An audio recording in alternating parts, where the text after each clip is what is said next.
Hiwalay ang Ann Erwan pinagpiestahan ng mga merits, pero fake news.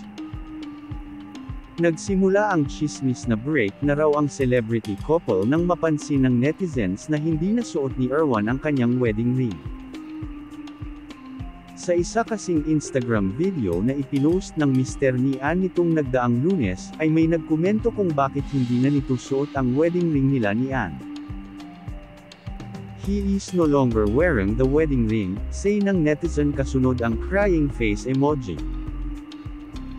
Sinagot naman agad ito ni Erwan at sinabing huwag basta-basta maniniwala sa mga nababasa o napapanood sa social media lalo na ang mga unverified information mula sa mga random accounts. Reply ni Erwan sa intrigerang netizen, laughing out loud. "You shouldn't believe news from random accounts on Facebook."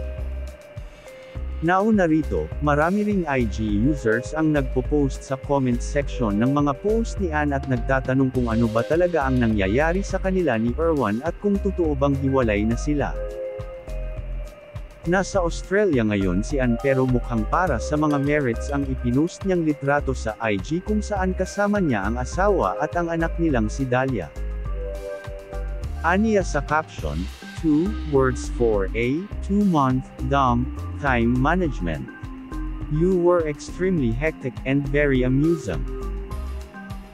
Nagpakasal sina Ann at Erwan sa New Zealand noong 2017 matapos ang 6 na taong pagdedate. Pagsapit ng 2020, isinilang naman ang kanilang panganay na si Dahlia sa Australia. Thanks for watching guys, don't forget to subscribe, bye.